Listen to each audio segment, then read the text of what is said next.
Middlesex need 6 wickets on the last day of their LV County Championship match at Wantage Road to complete a 4th win from 6 games and to send Northamptonshire to their 4th successive defeat.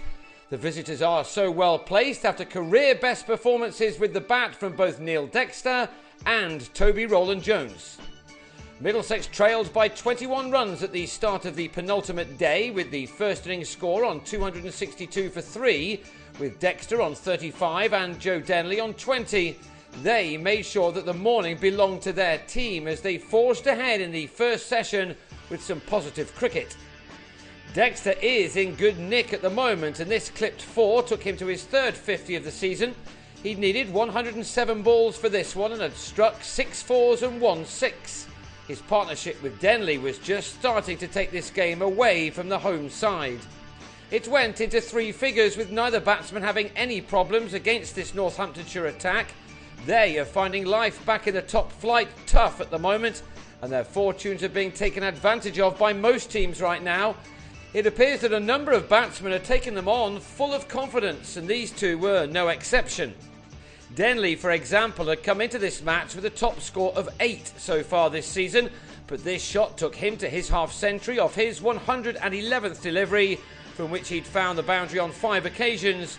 It would have been with some relief that the former Kent and England man was able to raise his bat to his teammates, who must have enjoyed watching from the dressing room. The 283 made by the home side in their first innings was now looking like a score which was well below par. Middlesex have not enjoyed themselves on the road thus far, but have clearly learned some lessons from their batting coach Mark Ramprakash, a man who, of course, knew how to build an innings. A paddle sweep from Dexter on the stroke of lunch took him to his excellent 100, as the partnership between these two passed 150. Dexter managed just the 1 ton in a difficult year for him in 2013, but he's now looking back to his best, indeed beyond his best. This ton, the 12th of his career, came off 194 balls in 3.5 hours. He'd by now struck 13 4s and 1 6 right at the start of his knock. Denley wasn't able to match him, as just after the restart he edged Andrew Hall to James Middlebrook after making a season-changing 70. The partnership was ended on 158 after spending 50 overs in each other's company. With a total now on 384 for 4 and the lead standing at 101, Dexter was now joined by John Simpson, and these two piled on more pressure on their hosts by adding a further 41 runs in 10 overs. If Northamptonshire thought that the afternoon was going to bring them some more success, they were to be mistaken for now. However, they were boosted when their captain Stephen Peters showed some skills by running out Simpson for 18 with the lead at 142. It was just the kind of fielding that can boost a team.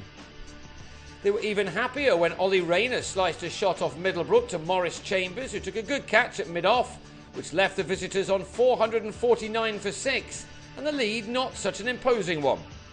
However, that all changed as 94 runs were smashed off the next 47 deliveries, this coming only a week after 2 Nottinghamshire batsmen took this attack for 100 runs in just 38 balls.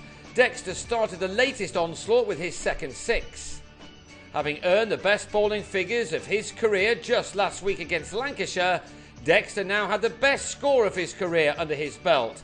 This took him to a 150 for the very first time, his previous best being 146 made 5 years ago. His 150 had come off 260 balls with 18 4s to go with his pair of maximums. He has had quite a few days. Roland-Jones, meanwhile, has had quite a match.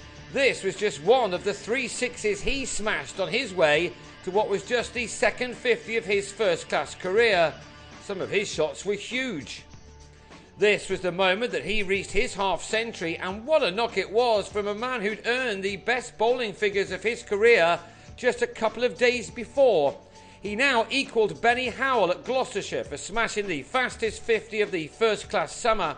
Both did it on the same day off 25 balls, with Roland-Jones's including 5 4s and 3 6s.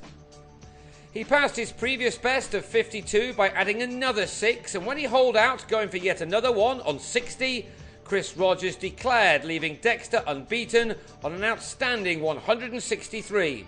Middlesex ended on 543 for 7 for a massive lead of 260. It also gave their bowlers 37 overs in the day to close in on another victory.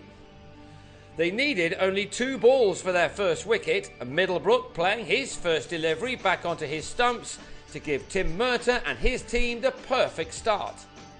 Roland-Jones was given some of his own medicine by David Sales, who pulled him for a 6. But the bowler continued his wonderful match by having Peters held at slip by Darvin Milan in the 12th over with a score on 35. Roland-Jones has simply been unstoppable throughout this match, and he then grabbed his 8th wicket in his next over when Sales chose the wrong ball to try to pull again and was as plumb as you've ever seen. There was still enough time left for the visitors to get 1 foot over the winning line, but they were held up by Matt Spreagle, a man who's shown plenty of fight with the bat this season while so many around him have succumbed. It looked as if he and Rob Newton were going to see out the day. But it was to be a near perfect one for Middlesex when Denley had Spreagle taken at slip by Rayner to the day's final delivery. Spreagle looked shocked by the decision, thinking the ball had come off his body and not the bat.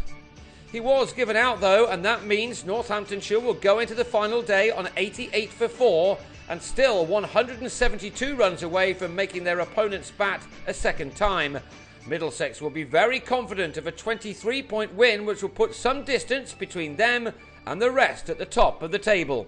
The bonus points they've accrued in this match has already seen them leapfrog both Yorkshire and Sussex, who are not playing in this round of games, so it's Middlesex who now sit top